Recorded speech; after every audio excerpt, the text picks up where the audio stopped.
The Dominion had existed for 17 million cycles before humanity drew its first breath. It stretched across 4 spiral arms of the galaxy, encompassing 300,000 inhabited worlds, 1,800 sapient species, and a governmental structure so ancient that its origins had faded into religious mythology. The Dominion was not merely an empire, it was the natural order of the cosmos made manifest, a hierarchy of stars and souls that had been refined over epochs until every species knew its place in the grand architecture of civilization.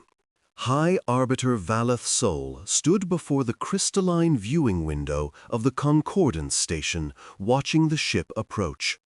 Her compound eyes, 16 faceted orbs arranged in a crown around her elongated skull, processed the visual data with the precision her species was renowned for. The Keth Valorian had served as arbiters and judges since before the current epoch, their minds engineered by evolution and enhancement to perceive truth in all its uncomfortable manifestations. The ship was small, laughably, insultingly small. "They send this?" asked Commissioner Dreth, his massive form shifting beside her. The Mundari were built like living mountains, their silicon-based biology granting them patience and permanence that organic species could only envy. Dreth had held his position for 3,000 cycles. In that time, he had welcomed over 400 new species into the Dominion's embrace. None had arrived in a vessel that looked like it might be torn apart by a strong solar wind. "The humans," Valeth said, the word feeling strange on her translation membrane. "They call themselves humans." "I have read the preliminary reports," Dreth rumbled. "Carbon-based, oxygen-breathing, originating from an unremarkable yellow star in the outer reaches of the scattered arm. They achieved faster-than-light travel only 40 of their years ago. They are infants." "All species are infants when they first touch the void." "Not like this."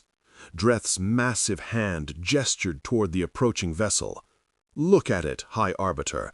That ship bears scars, not decorative markings, actual damage that has been repaired rather than replaced. They sent us a wounded vessel to make first formal contact with the Dominion." Valeth Sol had noticed. She had noticed everything.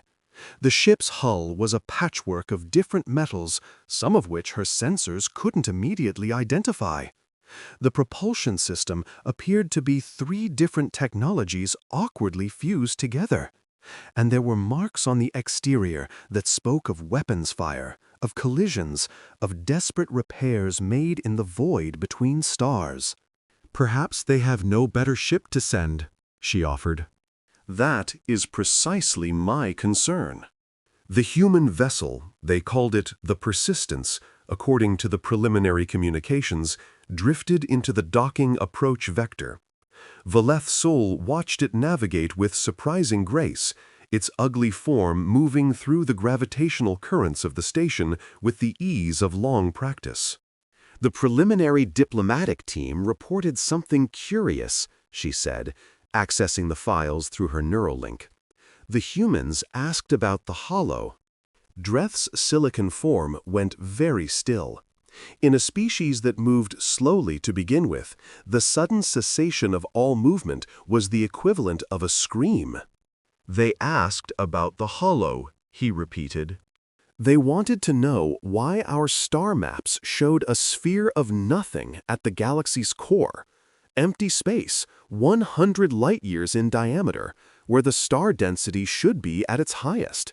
They asked what was there." "What did the diplomatic team tell them?" "The truth. That the hollow has existed since before the Dominion's founding. That every species that has ever entered it has ceased to exist. That no probe, no ship, no transmission has ever returned from beyond its boundary. That we do not speak of it because there is nothing to say." Dreth's form began to move again, slowly, thoughtfully. And how did the humans respond? Valeth Sull called up the recording. A human face appeared in her mind's eye. A female, according to their species' dimorphism, with skin the color of copper and eyes that held depths her compound vision could not fully process. The human was smiling, but it was not a smile of joy. She asked. Valeth Sull said, "What was on the other side?"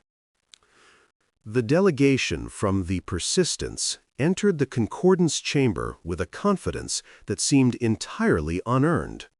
There were 7 of them, 7 humans, representing the entirety of their species' authority on this first official meeting with the galactic government. Valeth Sull had processed hundreds of such delegations over her long career, and she had learned to read the body language of nearly every sapient species. Fear was a universal constant. The trembling, the nervous glances, the unconscious movements toward exits. Every species that entered this chamber for the first time carried fear like a second skin. The humans did not tremble.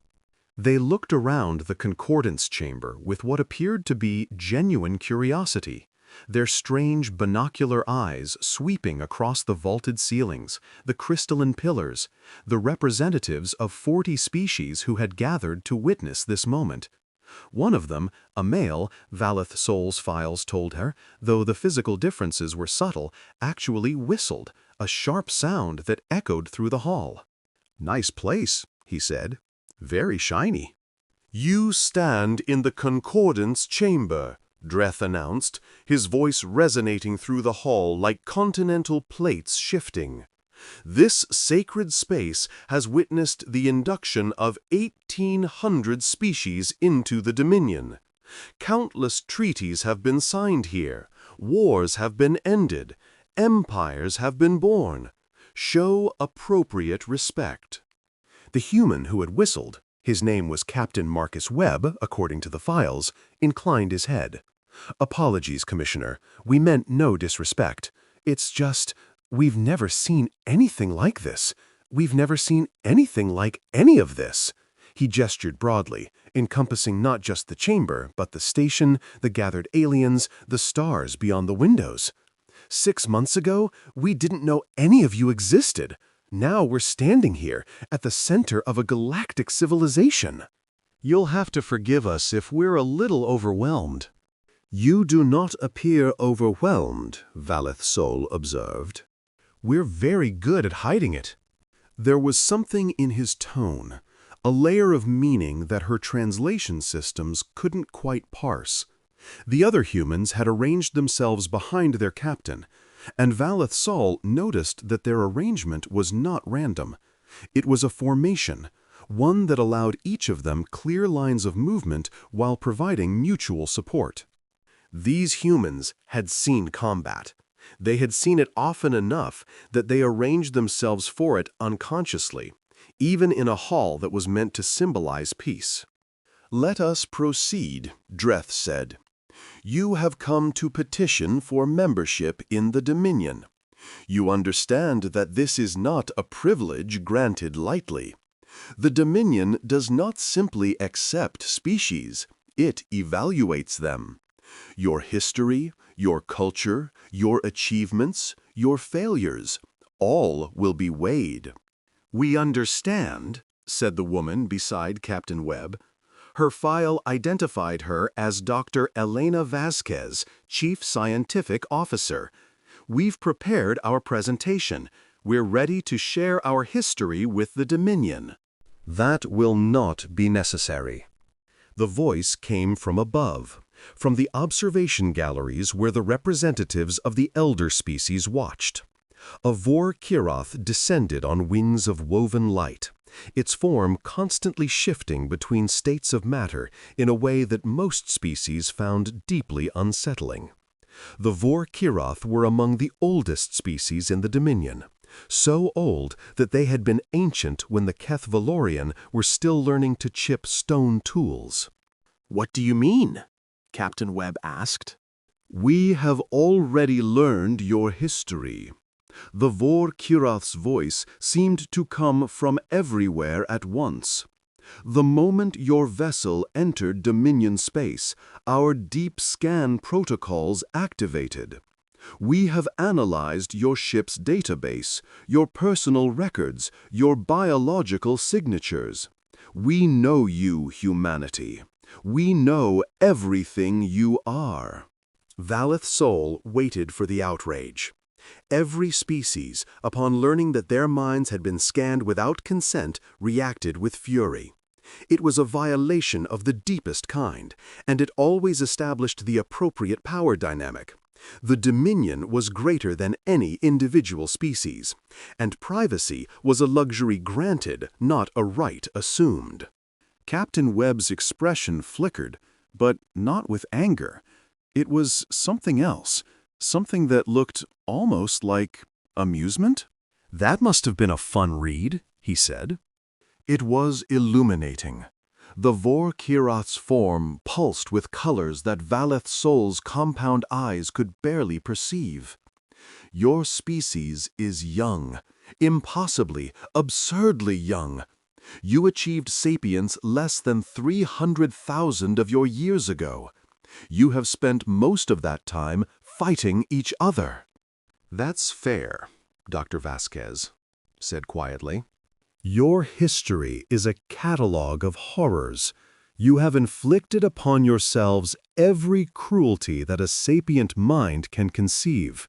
War, genocide, enslavement, torture, the destruction of your own biosphere.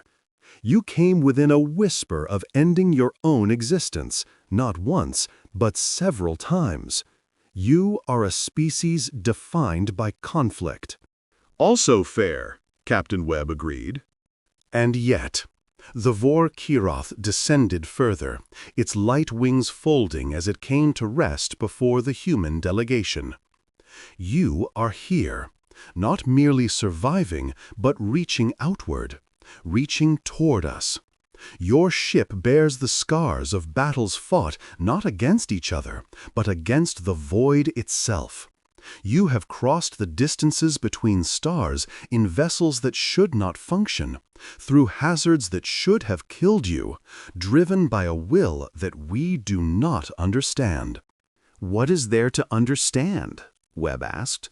"We wanted to see what was out there, so we went looking." "That is precisely what we do not understand." The Vor Kirath's form flickered. "Want. You wanted. Other species achieve space travel because their worlds become uninhabitable, because they are driven by resource depletion, because they are compelled by predictable evolutionary pressures. You achieved it because you wanted to. You looked up at the stars and decided, with no survival imperative whatsoever, that you would go there." "Is that unusual?" Dreth rumbled. "In 17 million cycles of recorded history, you are the third species to reach the stars purely out of desire. The other two no longer exist." "What happened to them?" "They went into the hollow." The chamber fell silent. Even the soft ambient sounds of the station seemed to fade. Veleth Sol watched the humans' faces, searching for the reaction that should have come, the horror, the realization, the understanding that they were being warned. Captain Webb's expression was unreadable. "Tell us about the hollow," he said. Hashtag Part 2, The Silence That Waits. The history of the hollow was not taught. It was not discussed. It was not even properly remembered. It was felt. Every species in the Dominion knew about the hollow the way they knew about death, as an absolute certainty that haunted the edges of consciousness. The hollow was the place where stars should be but weren't. It was the emptiness at the heart of everything. It was the answer to a question that no one dared ask. Dreth told the humans what could be told. Millions of cycles ago, before the Dominion had been formalized, the galactic core had been the brightest region of the galaxy. Hundreds of thousands of stars had blazed there, packed so tightly that the night sky would have been a solid sheet of light from any world within 100 light-years. The first great civilizations had risen there, drawing power from the abundance of stellar energy. And then the hollow had appeared. Not gradually, not as the result of some observable process. One cycle the stars were there, the next cycle they were not. A sphere of perfect emptiness, 100 light-years in diameter, existing where the densest concentration of stars should have been. The civilizations that had lived there, 17 distinct species, according to the oldest records, had simply ceased to exist. No remains, no refugees, no final transmissions. They had been there, and then they had not. Naturally, Dreth said, the survivors investigated. Survivors? Dr. Vasquez asked. The civilizations on the periphery. The ones who had not been consumed by the hollow's appearance, but who had lost contact with the core civilizations. They sent expeditions. What did they find? Nothing. That is the point. They found nothing, because nothing returned. The expeditions crossed the boundary of the hollow and were never seen again. No distress calls, no sensor data, no debris. They simply stopped. Captain Webb leaned forward. What's at the boundary? There is no boundary, not in any physical sense. The hollow is not a barrier, it is an absence. One moment you are in normal space, surrounded by stars. The next moment you are in the hollow, and nothing exists. Our deepest probes have crossed the threshold and continue to transmit for approximately 4 seconds before their signals cease. In those 4 seconds, they report nothing unusual. The laws of physics continue to function. Space and time remain consistent. There is, simply, nothing to observe. No stars, Dr. Vasquez said. No planets. No matter at all. Nothing that our instruments can detect. But that is not the truly disturbing element. What is? Dreth's massive form shuddered, a movement that seemed entirely involuntary. The probe's final transmissions, in those 4 seconds before they go silent, contain an anomaly. Their sensors register a presence. Something is there, in the nothing. Something that watches. Something that waits. The probes cannot identify it, cannot describe it, cannot measure it. They only know it is there. Have you tried sending crewed expeditions? Valeth Sol spoke before Dreth could answer. We have. 17 times across the Dominion's history. Each time, the expedition was crewed by volunteers who understood they would not return. Each time, the ships crossed the boundary and vanished. Each time, we received the same 4 seconds of normal transmission followed by absolute silence. But the crews, Captain Webb pressed. Did they report anything? Any last words? Valeth Sol's compound eyes flickered through spectra that humans could not perceive. The last crewed expedition was sent 900 cycles ago. The ship was the Endless Light, crewed by volunteers from the Vel Sherith Collective, a species renowned for their bravery and their complete absence of what you might call survival instinct. They crossed the boundary broadcasting continuous audio and video. And the visual feed showed nothing, empty space in all directions. But the audio. Valeth Sol paused, her translation membranes struggling with the memory. The crew began screaming approximately 2 seconds after crossing the boundary. Not words, not warnings, simply screaming. The sound continued for the remaining 2 seconds before the transmission cut off. What were they screaming at? We do not know. The visual showed nothing, but the crew clearly saw something. or felt something, or perceived something through senses we cannot access. Whatever it was, it drove them to pure animal terror in less than 2 seconds. Captain Webb was quiet for a long moment. His crew had drawn closer to him, their formation tightening almost imperceptibly. When he spoke again, his voice was soft. "You said we were the third species to reach the stars out of pure desire. You said the other 2 went into the hollow." "Correct." "What happened to them?" Valeth Sol accessed records that had not been opened in living memory. Records that were stored in crystalline archives specifically designed to be difficult to access, because some knowledge was too dangerous to keep readily available. "The first was the Vel Mothar," she said. "They achieved faster-than-light travel approximately 9 million cycles ago. They were explorers by nature. Their entire civilization was built around the drive to discover. When they learned of the hollow, they did not see a warning. They saw a challenge. They went in? They sent a fleet of 1,000 ships, crewed by the best of their species. The fleet crossed the boundary and vanished like all the others. But the Vel Mothar did not give up.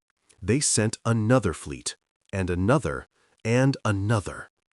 Over the course of 300 cycles, they sent 17 fleets into the hollow. None return? None. And then, Valeth Sol's form went very still. The Vel Mothar's homeworld went silent. Not the colony worlds, those continued to function, but the homeworld, the cradle of their civilization, simply stopped transmitting. When expeditions arrived to investigate, they found the planet intact, the cities pristine, the infrastructure fully functional. But every Vel Mothar on the planet had vanished. Billions of individuals gone without trace. "The hollow took them," Dreth said. "Reached out across the void and took them. The surviving colonies collapsed within a generation. The Vel Mothar are extinct now." Captain Webb's jaw tightened. "And the second species?" "The Keth Unborn," Valeth Sol said. "They achieved space travel approximately 2 million cycles ago. They were different from the Vel Mothar. They did not send fleets. They sent a single ship, crewed by a single individual, a volunteer who entered the hollow with no expectation of return." "What happened?" "The ship crossed the boundary and vanished. 4 seconds of transmission, then silence. But 3 cycles later, a signal emerged from the hollow. A single transmission, broadcasting on all frequencies." "The volunteer survived?" "We do not know. The transmission was not a message. It was a recording of the volunteer's vital signs at the moment of death.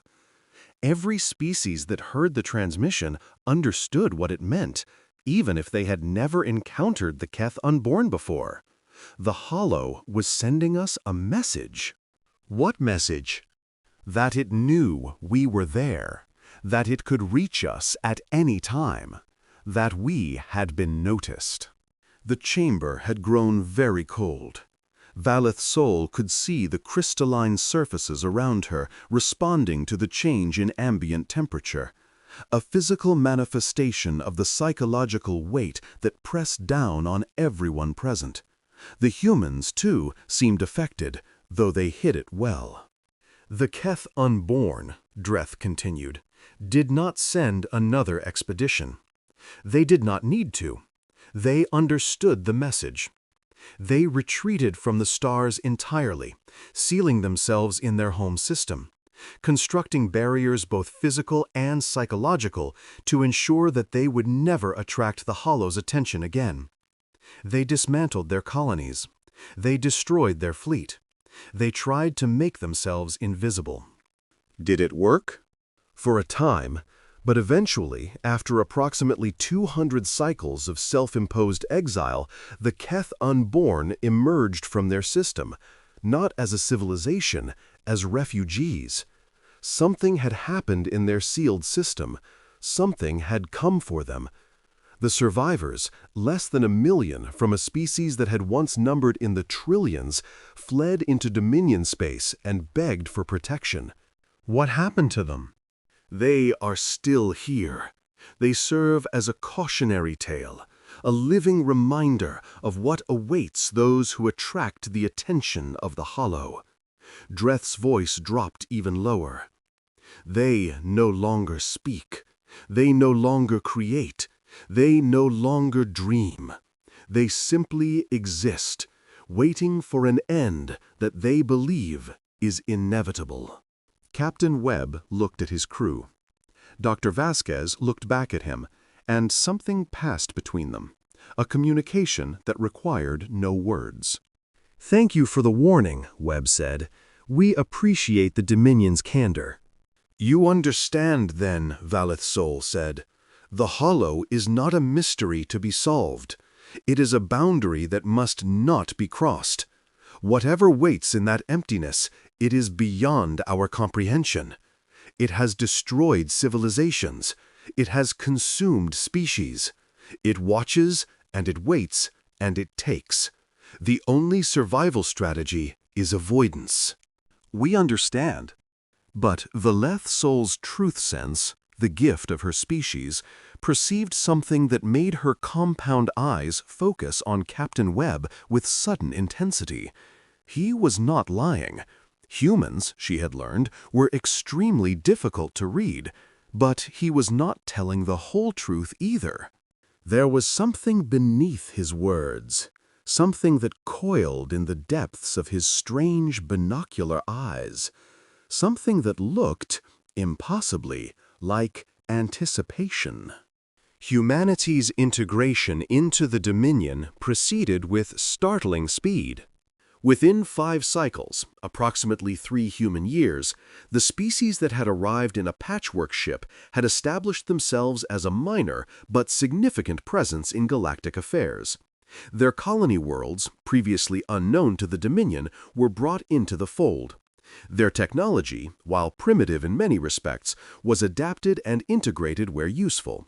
Their representatives took their places in the various councils and assemblies that governed Dominion affairs.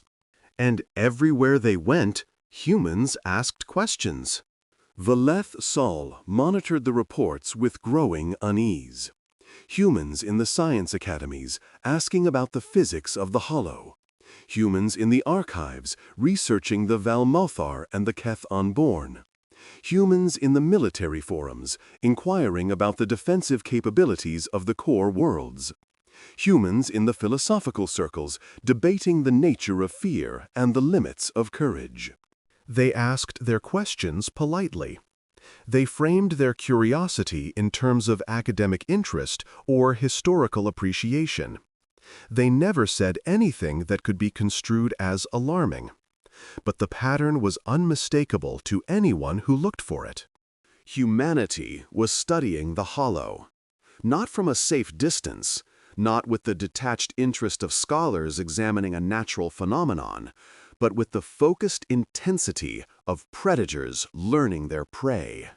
"They are planning something," Valeth Sol said to Dreth during one of their regular meetings, "something foolish." "They are young," Dreth replied.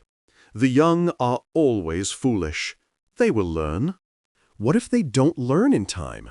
What if they attract the Hollow's attention? Then they will suffer the consequences, as others have before them." "And what if those consequences extend beyond their species?" Dreth's silicon form shifted, his equivalent of a frown. "Explain." "The Keth Unborn were sealed in their own system when the Hollow came for them. They had made themselves invisible to the galaxy. But the Hollow found them anyway, because they had already looked into it. What if attention, once attracted, cannot be deflected?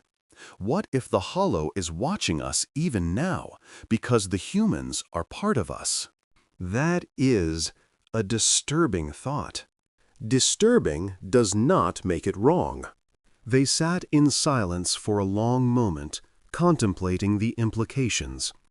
Outside the viewing window, the stars burned with ancient light, and the dark space at the galaxy's core seemed, perhaps, just a little larger than before. The summons came without warning.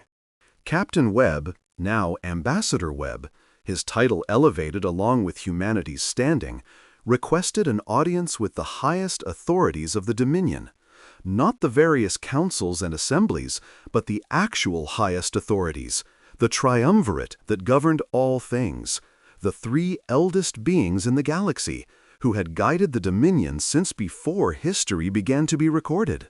Such a request was unprecedented. Species did not request audiences with the triumvirate. They were summoned when the triumvirate wished to speak with them.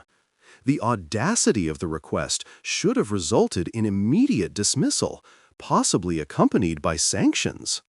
Instead, the triumvirate agreed. Valeth Sol was present when Webb entered the Chamber of First Light, the sacred space where the triumvirate received petitioners. She had been invited as an observer, a witness to whatever was about to unfold.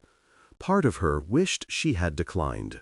The chamber was vast beyond any reasonable architectural need, a space designed to humble, to remind visitors of their insignificance in the face of eternal wisdom. Crystalline columns rose toward a ceiling that could not be seen, and the walls themselves seemed to be made of compressed starlight, casting shadows that moved with purpose. At the chamber's heart sat the triumvirate. The first was ancient beyond measure, a being of energy and thought that had abandoned its physical form so long ago that no records remained of what it had once looked like. It appeared as a sphere of light, constantly shifting through spectra that defied analysis. The second was the last surviving member of a species that had existed before the current galaxy formed. It was vast, its body filling a significant portion of the chamber, its mind distributed across a neural network that spanned multiple dimensions. When it spoke, its words came from everywhere at once. The third was young by comparison, barely 10 million cycles old, the newest member of the triumvirate, elevated to its position only a few millennia ago. It appeared as a crystalline humanoid, approximately 3 meters tall, with features that seemed to shift based on the observer's expectations. Ambassador Webb stood before them alone. His delegation waited outside, by his own request. He had come to speak to the triumvirate, and he had come without backup. "You requested this audience," the third said. Its voice was neither male nor female, neither warm nor cold. "Speak." Webb looked up at the triumvirate, and Valeth Sol saw something in his eyes that she had not seen before. Not arrogance, humans were often arrogant, but this was different. This was certainty, the absolute conviction of someone who had already made a decision and was simply waiting for the rest of the universe to catch up. "We're going into the hollow," Webb said. The chamber's crystalline surfaces seemed to vibrate. The first's light form pulsed with colors that hurt to look at. The second's distributed form contracted slightly, as if withdrawing from a threat. Even the third, the youngest and most composed of the triumvirate, went very still. "Explain," the third said. "Humanity has decided to enter the hollow. We've spent the last 3 years studying everything the Dominion knows about it. We've analyzed the probe data, the expedition records, the survivors' testimonies. We've mapped the boundary, calculated the physics, modeled the possibilities. And we've built a ship designed specifically for the journey." "This is suicide," the first said.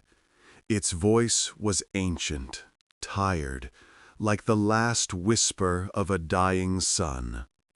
We have told you what waits in the hollow. We have shown you the fate of those who entered before. You have, and we're going anyway. Why? Webb's expression softened, just slightly. Because something is in there. Something that has been watching and waiting and taking for millions of years. Something that has shaped the development of every civilization in this galaxy through fear alone. And we want to know what it is. Wanting to know is not sufficient reason to die. We're not planning to die. The second spoke, its voice resonating through dimensions that Valeth's soul could not perceive. Every species that has entered the hollow has ceased to exist. Your plans are irrelevant. Your preparations are irrelevant. The hollow consumes all who enter. With respect, Webb said, you don't actually know that. You know that ships stop transmitting after 4 seconds. You know that no one has returned. But you don't know what happens inside. You don't know if death is what awaits, or something else. The screaming of the endless light crew. Fear, Webb interrupted. They experienced fear. Overwhelming, all-consuming fear. But fear isn't death. Fear is a response to perceived danger. Something scared them badly. That doesn't mean it killed them. The third leaned forward, its crystalline form catching the light in strange ways. You believe they may have survived? I believe we don't know, and that's the point. For 17 million years, the Dominion has been shaped by the hollow. Your borders stop short of it. Your expansion has always moved away from it. Your cultures have embedded it into their mythologies and their nightmares. The hollow has been the defining feature of galactic civilization for longer than most stars have burned. And you see this as a problem? I see it as a question that needs answering. Webb took a step forward, and Valeth Sol was struck by the sheer audacity of it. A human, a member of a species that had been spacefaring for less than a century, stepping toward the triumvirate, as if addressing equals. You've built an entire civilization around avoiding this thing. You've made fear into the foundation of your culture. Every species in the Dominion knows, on some level, that there's something out there that they can't understand, can't fight, can't escape. And that knowledge has shaped everything you've become. We have survived, the first said. We have survived where others have perished. Our caution has preserved us. Your fear has imprisoned you. Webb's voice was quiet but unyielding. Do you know what humanity's first reaction was when we learned about the hollow? Not fear, not caution, curiosity.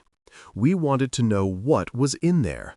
And when you told us about the expeditions that never returned, about the screaming crews, about the civilizations that were consumed, we didn't decide to turn away. We decided to go anyway. That is insanity. No, that's humanity. The ship was called the No Turning Back. It was not a beautiful vessel. Where other species built their spacecraft as expressions of aesthetic philosophy, humanity had built theirs as a pure distillation of function. The No Turning Back was approximately 3 kilometers long, bristling with sensor arrays and drive systems and weapons platforms. Its hull was layered with every form of shielding that human and alien science could devise. Its interior was a maze of redundant systems, emergency compartments, and fail-safes designed for circumstances that defied imagination. The crew numbered 307. Every one of them was a volunteer. Valeth Sol stood in the observation gallery of Concordance Station, watching the ship prepare for departure. Beside her, representatives of every major species in the Dominion had gathered to witness humanity's folly. Some watched with pity, others with contempt. A few with something that might have been hope, quickly suppressed. "They will die," Commissioner Dreth said. He had aged in the years since humanity's arrival, his silicon form showing stress fractures that had not been there before. "They will cross the boundary, and they will die, and we will never know what happened to them, just like all the others." "Perhaps," Valeth Sol said. "You doubt it?" "I doubt everything, Commissioner. It is the nature of my species." She paused, her compound eyes tracking the movement of humans in the "no turning backs" observation decks. "But I have spent the last 3 years studying humanity. I have read their histories, analyzed their psychologies, observed their behaviors. They are not like us. All species are alike in death." "Perhaps, but humans approach differently than we do." "How so?" Valeth Sol searched for the words. "Most species fear death because it is the end of existence. Humans fear death because it is the end of experience. They do not want to stop existing, but more than that, they do not want to stop doing. They would rather die pursuing something than live having never tried." "That is foolishness." "Is it?" Valeth Sol turned to face Dreth. "The Dominion has existed for 17 million years. In that time, we have achieved much. We have spread across the galaxy. We have developed technologies that would seem like magic to primitive species. We have created civilizations of surpassing beauty and complexity.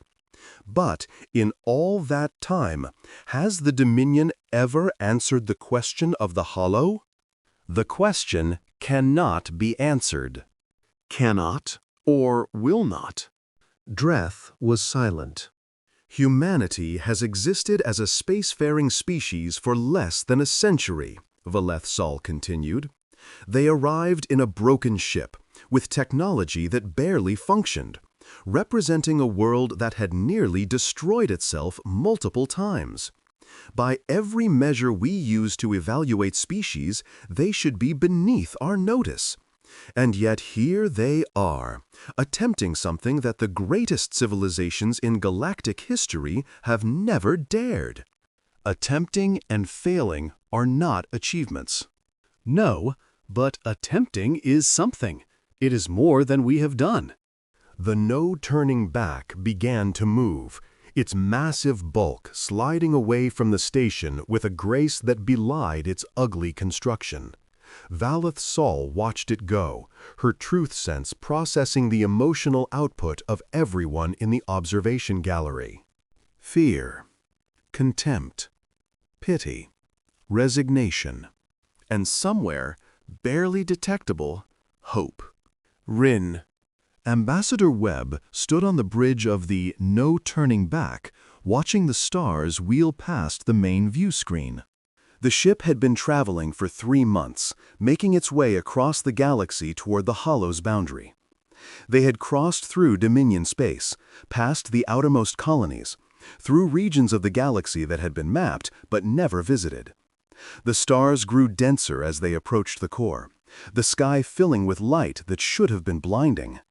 And ahead, visible now as an absence rather than a presence, the Hollow waited. "Preliminary sensor sweep complete," reported Dr. Vasquez from the science station. "We're about 6 hours from the boundary. Conditions match all previous records. The physics are stable, no anomalous readings." "No anomalous readings, Captain Rodriguez." He had been Webb's XO on the original Persistence, a lifetime ago, repeated with a humorless smile. "That's almost more disturbing than if there were some." "Agreed," Webb said. "It means whatever is in there, it's not something our instruments can detect. Or it's not something that exists in a way we understand." "That too." Webb looked around the bridge. His crew was calm, focused, professional. They had spent years preparing for this moment, training for scenarios that no one could predict, studying data that offered no answers. They had written their wills, said their goodbyes, made their peace with the possibility that they would never return. And yet, they were still here. "All hands," Webb said into the ship-wide comm. "This is the captain. We are 6 hours from the boundary.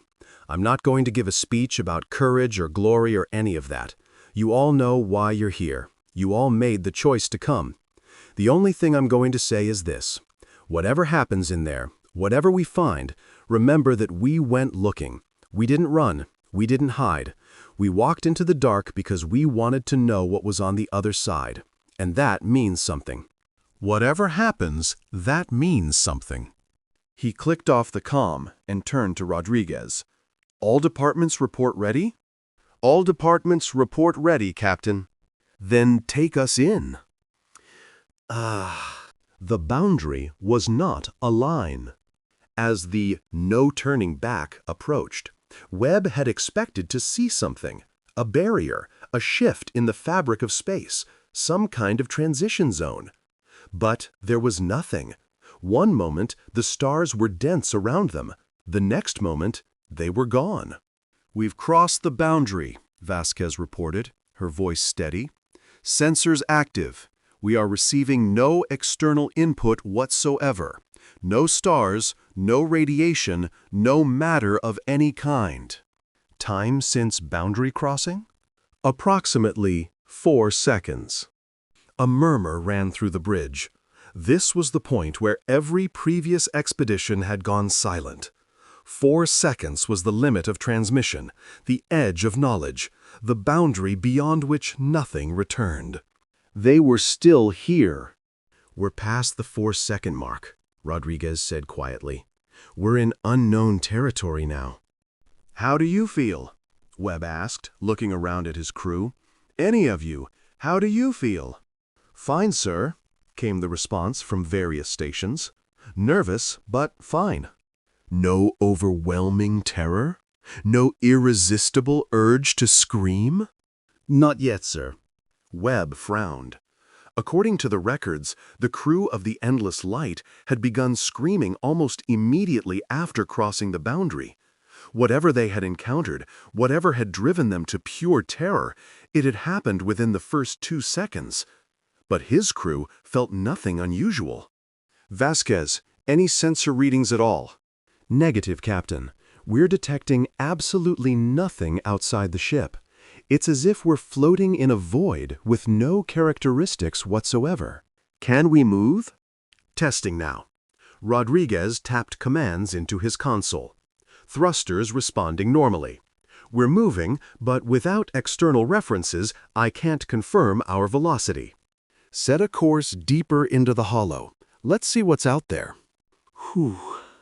They traveled for 3 days.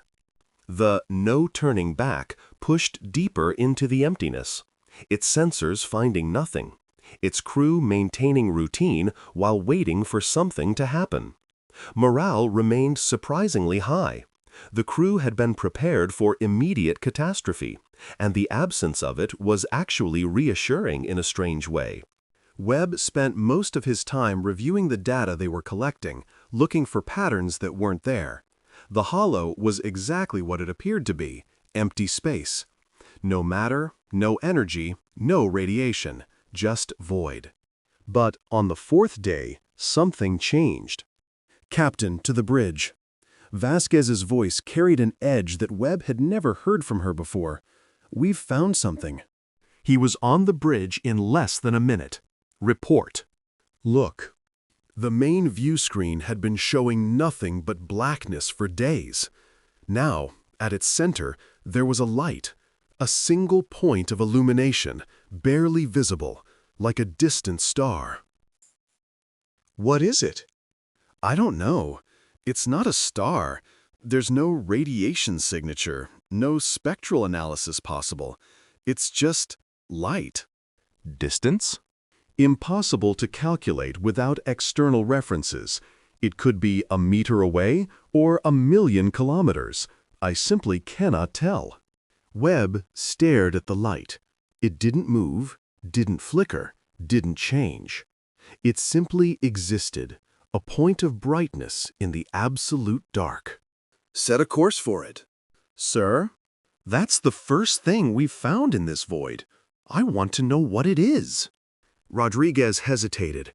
Captain, we don't know what's out there. This could be a trap. It could be, but we didn't come here to be careful. Set the course. Lo. They approached the light for another 2 days. It didn't seem to get any closer. No matter how far they traveled, the light remained a distant point, always ahead, always just out of reach. Some of the crew began to whisper about optical illusions, about their minds inventing stimuli to cope with the absolute emptiness. Others suggested that the light was deliberately staying ahead of them, leading them somewhere. Webb kept his own counsel. Something about the light felt intentional. It wasn't random, wasn't natural. It was a signal, a marker, a guide. Whatever had been waiting in the hollow, it knew they were here, and it wanted them to follow. On the 7th day, they arrived. The light didn't expand gradually. One moment it was a distant point, the next moment it was all around them. The no turning back emerged into a space filled with soft, warm luminescence, and for the first time since crossing the boundary, they could see. Webb's breath caught in his throat. They were not in empty space. They were in a graveyard. Ships, thousands of ships, millions of ships. They stretched in all directions as far as the sensors could reach, silent and still, their hulls intact, their running lights dark. Webb recognized some of the designs, Dominion vessels from various eras, going back millions of years. Others were completely unfamiliar, built by species that no longer existed, that had never been recorded, that had been forgotten by the galaxy before history began. Vasquez, Webb said quietly, tell me what I'm seeing. I don't know, Captain. These ships are from every era of galactic civilization. Some of them are so old that their materials have decayed almost to nothing. Others look like they were built yesterday. She was scrolling through the sensor data, her voice trembling slightly. They're not all from the Dominion. Some of these ships come from parts of the galaxy that the Dominion has never explored. Some of them have designs that don't match any known engineering principles. They all came here. They all came here. Every species, across millions of years, that decided to enter the hollow, they all ended up in this place. Rodriguez was pale. Is anyone alive in there? Scanning. Vasquez worked her console. Life signs are. I'm getting life signs. Thousands of them, millions of them, scattered throughout the fleet, across dozens of different ships. There are survivors? There are people. I can't tell if they're survivors or... Webb turned to face his crew. They were staring at the view screen, at the impossible congregation of vessels that surrounded them. He could see the fear in their eyes. Not the overwhelming terror that had consumed the crew of the Endless Light, but the rational fear of the unknown. This is what we came for, he said. Answers. And the answers are out there. He pointed to the view screen, to the silent fleet. Someone has been here for millions of years. Someone knows what the hollow is and why it exists. We're going to find them. And if they don't want to be found, then we'll have a very interesting conversation. The no turning back approached the nearest occupied vessel, a massive structure that Vasquez identified as Velmothar in origin, one of the exploration ships that had been sent into the hollow 9 million years ago. Its hull was pristine, its systems apparently functional. According to sensors, there were approximately 3,000 life signs aboard. Opening communications, Webb said. This is Captain Marcus Webb of the human vessel No Turning Back, broadcasting on all frequencies. We come in peace, seeking knowledge and understanding. Please respond. Silence. Maybe they can't hear us, Rodriguez suggested. Maybe they're deciding whether to answer, Vasquez countered. Webb waited, counting the seconds. 1 minute. 2 minutes. 5. "This is Captain Marcus Webb," he repeated. "We know you're there. We've come a long way to find you. Please respond." More silence. And then the view screen flickered and a face appeared. It was not a human face. It was not a face Webb recognized from any species file he had ever studied. It was something old, something strange, something that should not have existed. Features that seemed to shift and blur. Eyes that held depths of experience beyond comprehension. "You came," the face said. Its voice was like wind through ancient trees, like water over stone, like the memory of sound itself. "We have been waiting." Waiting for us specifically? Waiting for anyone who would come seeking. It has been a very long time. Webb leaned forward. "Who are you? What is this place?" "This place is the Gathering, and I am what remains of those who entered the Hollow and chose to stay." "Chose to stay?" The face smiled, a strange expression that seemed to belong to a different species entirely. "You believe that the Hollow consumes, that it destroys, that we were taken against our will. This is not so. The Hollow is not a trap. It is a test." A test of what? Of courage, of curiosity, of the willingness to face the unknown. The face seemed to look through the view screen, through Webb, through the ship itself. Every species in the galaxy exists in the shadow of fear. Fear of death, fear of the unknown, fear of the Hollow itself. That fear shapes civilizations. It defines boundaries. It limits what sapient beings believe is possible. And the test is to overcome that fear, to enter the darkness not knowing what waits, to face the absolute unknown and choose to go anyway. The face's expression shifted, becoming almost wistful. Most who enter fail. They are paralyzed by terror, consumed by the realization of their own insignificance. But some walk through the fear. Some find us here. What happens to the ones who fail? They are returned, their minds wiped, their memories erased, their ships sent back to the boundary to drift until they are found. The galaxy believes they were destroyed because that is easier than the truth. And what is the truth? That they were not strong enough, that they faced the test and broke. Webb stood very still, processing this information. The screaming, the crew of the Endless Light, screaming in the last seconds of transmission. They faced what all who enter face. The true nature of existence, the vast, empty indifference of the cosmos, the realization that nothing they are matters to anything beyond themselves. The face's expression was gentle, almost compassionate. Most sapient beings construct elaborate delusions to protect themselves from this knowledge. Gods, purpose, destiny. When those delusions are stripped away, when they are forced to confront the truth, most of them break. But some don't. No, some find something else. Something within themselves that is not dependent on external meaning. Something that can look into the void and say, "I exist, and that is enough. I create my own meaning."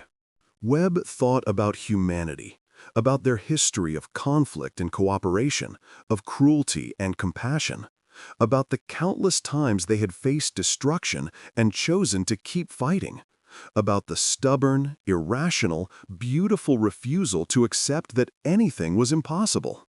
"We're still standing," he said. "You are." What does that mean? It means you have passed the test, Captain Marcus Webb. You and your crew have entered the hollow, faced the truth, and remained yourselves. You have walked where even fear could not follow. And now? The face spread its arms, or what passed for arms, in a gesture of welcome. Now you have a choice. You may leave, return to the galaxy, and share what you have learned. Or you may stay, join the gathering, and help prepare for what is coming. What is coming? The hollow is not just a test, it is a gathering point. For millions of years we have been collecting those who pass, the bravest, the most curious, the most resilient minds in the galaxy. Because someday something will come. Something from beyond this galaxy, beyond this universe, beyond anything the Dominion has ever imagined. And when it comes, the hollow will be the first line of defense. Webb stared at the face. You're building an army. We are building a shield, a wall of consciousness, of will, of minds that cannot be broken by the cosmic truth. When the threat arrives, we will be ready. What threat? We do not know. That is the point. We do not know what is coming, or when, or from where.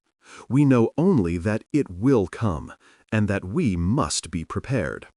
The galaxy cannot prepare for a threat it does not believe in. So we prepare in secret, in the heart of the void, where only the worthy can find us. Webb looked at his crew. They were watching him, waiting for his decision. Some of them looked awed, others looked terrified, but all of them were standing. If we go back, he said slowly, what happens to the Dominion, to humanity? They continue, as they always have, living in the shadow of fear, never knowing what truly waits in the dark. Some will continue to enter the hollow, seeking answers. Some will pass the test. Most will not. And if we stay? You join the greatest gathering of minds the galaxy has ever known. You help us prepare for the unknown threat. You become part of something larger than any civilization, any species, any single moment in time. Webb closed his eyes. He thought about Earth, about the billions of humans who would never know what he had found. He thought about the Dominion, about the trillions of beings who had spent millions of years running from a fear they didn't understand. He thought about his crew, who had followed him into the darkness, trusting that he would lead them somewhere worth going. And he made his decision. We're going back. The face tilted, curious. Explain. The Dominion has been afraid for 17 million years. They've built their entire civilization around avoiding the hollow, running from the unknown. That fear has defined them, limited them, shaped everything they are. Webb opened his eyes. But they don't have to be afraid anymore. We can tell them the truth. We can show them that the hollow isn't a monster. It's a challenge, a test that some can pass. You believe this will change them? I believe it might. And if there's a threat coming, if something from beyond is going to arrive someday, they need to know. They need to start preparing. Not in secret, not a handful of survivors hiding in the void. All of them. Every species in the galaxy working together to face whatever comes.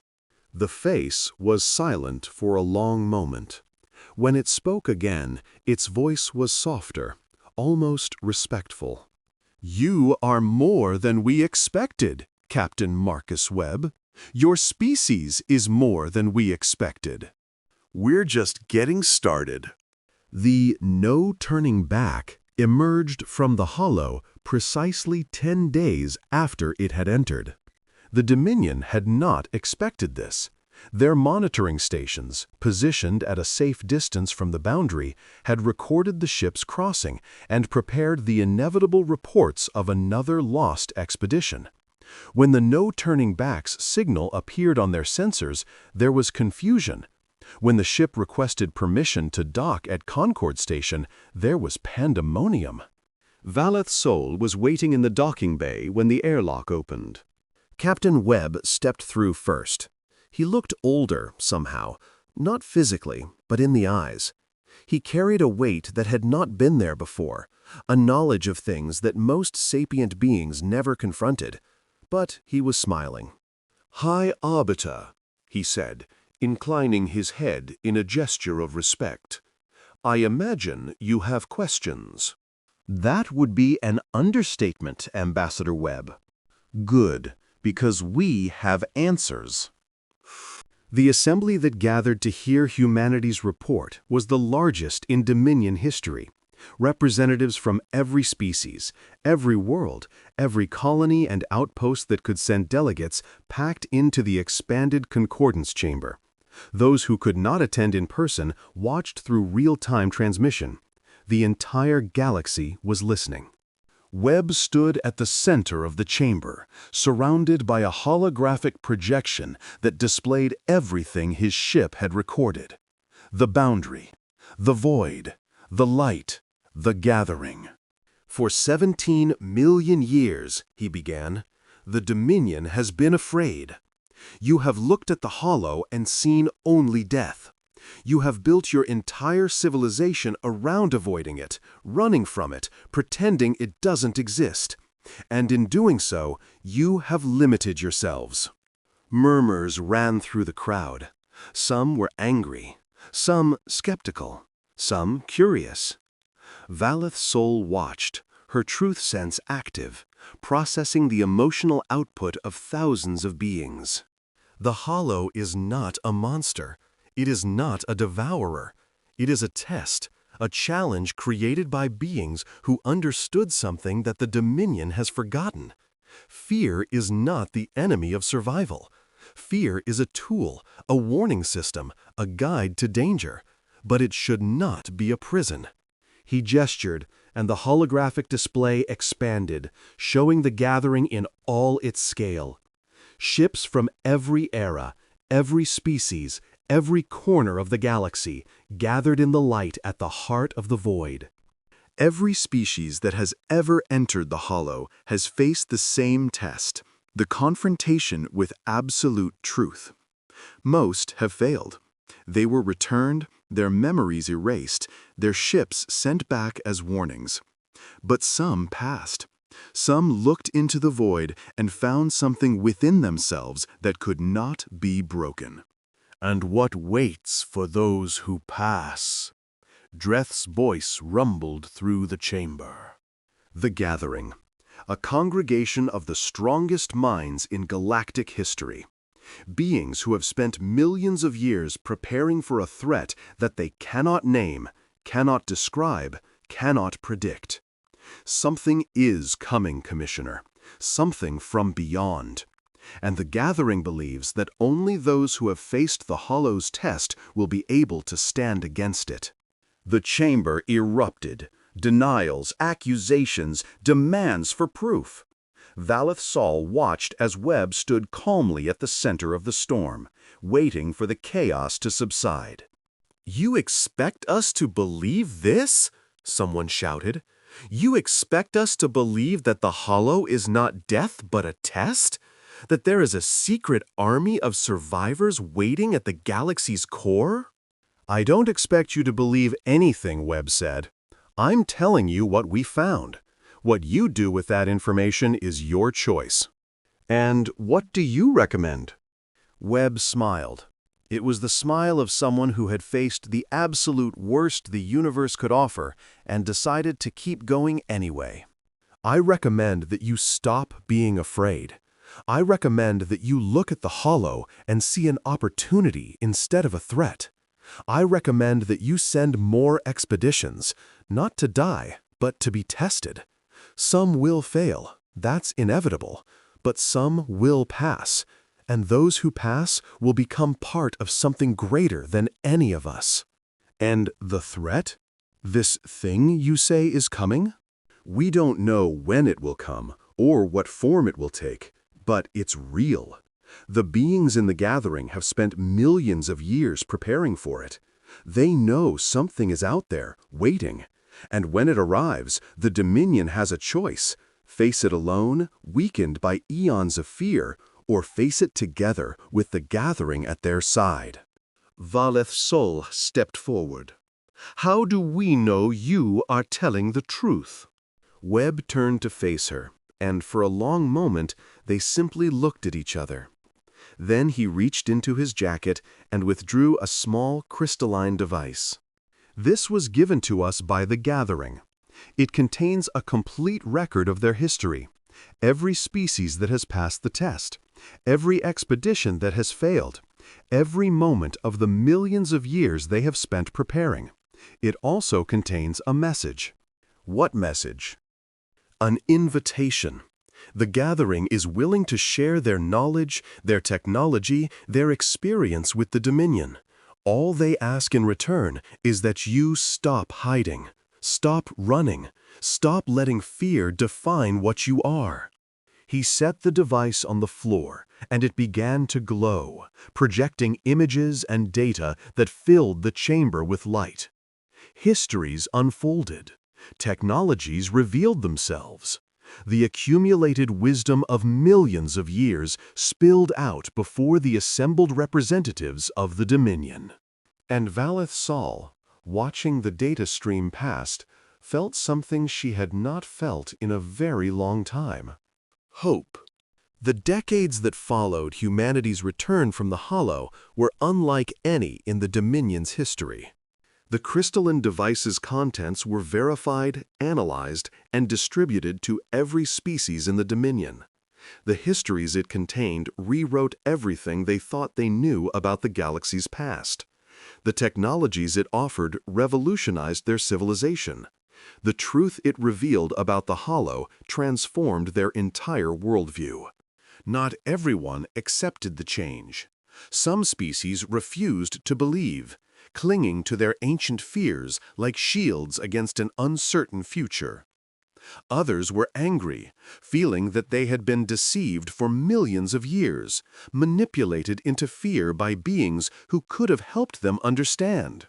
But slowly, gradually, the Dominion began to change. Expeditions to the Hollow became regular occurrences.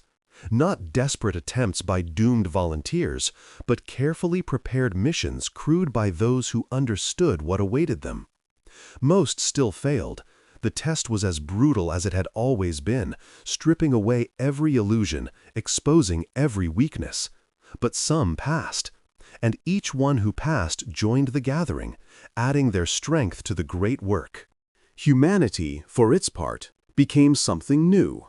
They were no longer the young species, the primitive newcomers who had stumbled into the Dominion in a broken ship.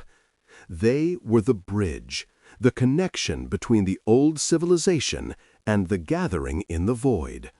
Human ambassadors served as liaisons, helping species prepare for the test, welcoming those who passed, consoling those who failed. And they kept pushing, kept exploring, kept asking questions that no one had thought to ask before.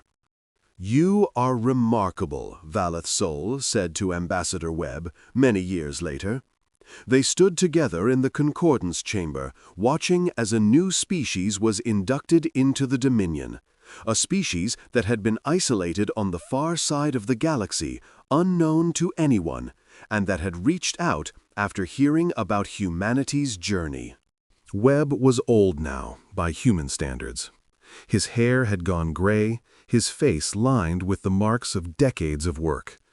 But his eyes were the same as they had been on that first day, when he had stood before the Dominion and told them what humanity intended to do. "We just asked the right questions," he said. "You asked the questions that we were afraid to ask. You went where we were afraid to go. You faced what we were afraid to face." Valeth Sol's compound eyes focused on him with an intensity that had not diminished with time. Your species entered the Dominion less than a century ago. In that time, you have changed everything. Not just us, all of us, together. Yes, but you were the catalyst. You were the spark that ignited the change. She paused. The gathering has sent word. They believe the threat is coming. Soon, by their standards, within a few thousand years. We'll be ready. Will we? Webb smiled. That same smile, the one that had faced the void and refused to blink. We've been getting ready since the first human looked up at the stars and wondered what was out there. Fear never stopped us. Nothing ever stopped us. We just kept walking. Into the darkness. Through it, past it, beyond it. He turned to face the Arbiter, and despite his age, despite the weight of years and responsibility, there was something eternally young in his expression. That's what we do. We walk where even fear cannot follow, and we keep going until we find what we're looking for. And what are you looking for? I don't know. That's the point. We'll know it when we find it. Outside the concordance chamber, the stars burned with ancient light, and far away, at the galaxy's heart, the hollow waited, no longer a threat, but a threshold, a door to something greater, a test that could be passed. Humanity had entered the Dominion and walked where even fear could not follow. And now the galaxy walked with them. 3,000 years later, the threat arrived. It came from between the galaxies, from the vast empty spaces where light itself could not reach. It was not a fleet, not an army, not anything that the Dominion had conceived of in their darkest imaginings. It was something else entirely. A force, a presence, an intelligence that operated on scales and principles that defied comprehension. The Dominion's outer colonies were the first to fall. Not to destruction, but to a transformation that was worse than death. The populations did not die. They became something else. Something that no longer feared, no longer hoped, no longer dreamed. They simply existed. Hollow shells going through the motions of life without the spark that made life worth living. Panic swept through the galaxy. Species that had spent millennia unlearning their fear found it returning with a vengeance. Fleets were mobilized, defenses erected, plans made and discarded. Nothing they did seemed to slow the approaching darkness. And then the hollow opened. From the void at the galaxy's heart, a fleet emerged. Not a fleet of ships, a fleet of minds. Consciousnesses that had spent millions of years preparing for this moment, learning to exist beyond the limitations of form and matter, becoming something that could face the impossible and not break. The gathering had arrived. At their head were the humans who had joined them over the millennia. Every man, woman, and child who had passed the test, who had looked into the absolute truth and found something worth standing for. They were no longer human in the biological sense. They had transcended those limitations long ago. But they were still human in the way that mattered. They still asked questions. They still pushed forward. They still refused to accept that anything was impossible. The battle that followed was not recorded in any conventional sense. It happened in dimensions that most species could not perceive, on scales that defied measurement, with stakes that encompassed not just the Dominion, but existence itself. It lasted what seemed like moments, and what seemed like eternities. In the end, the threat was not destroyed. It was transformed. The gathering did not fight as the Dominion had expected. They did not attack, did not defend, did not struggle. They communicated. They reached out across the gulf of comprehension and found a connection. They understood, and in understanding, they changed the nature of the conflict. The intelligence that had come from between galaxies was not evil. It was not a destroyer. It was alone. Alone in a way that no being in the Dominion could imagine. The last survivor of a previous universe. A consciousness so vast and so isolated that it had begun to consume other minds simply to feel something other than absolute solitude. The gathering offered it what it had been seeking for eons beyond counting: connection. And the threat became an ally. In the ages that followed, the Dominion expanded beyond the galaxy. The intelligence that had nearly consumed them became their partner in the exploration of the greater cosmos. The gathering continued its work, but now it prepared for possibilities beyond conflict, for first contacts with beings from other universes, for challenges that no one had yet imagined. And at the heart of it all, humanity remained. They had changed, of course, changed so much that the first humans to reach the stars would not have recognized them. But in the ways that mattered, they were still the same. They still asked questions. They still walked into the darkness. They still refused to let fear define what they could become. On a small blue world in the scattered arm, a young child looked up at the night sky and wondered what was out there. The stars were different now, brighter, more numerous, with colors that ancient humans had never been able to perceive. Some of those lights were not stars at all, but the visible emanations of minds that had transcended physical form, beacons left by beings who wanted future generations to know that the darkness could be crossed. The child's grandmother sat beside her, ancient and wise, carrying memories that stretched back to an age when humanity had been young and the Dominion had been afraid of its own shadow. "What's on the other side?" the child asked, pointing at the distant glow of the galactic core. The grandmother smiled. "Everything. Nothing. Things we haven't discovered yet." "Isn't it scary?" "Yes." "Then why do we go?" The grandmother was quiet for a moment, looking up at the stars that humanity had claimed, the darkness they had walked through, the infinite possibilities that still waited in the unknown. "Because that's what we do," she said finally. "We walk where even fear cannot follow, and we keep going until we find what we're looking for." "What are we looking for?" "I don't know. That's the point."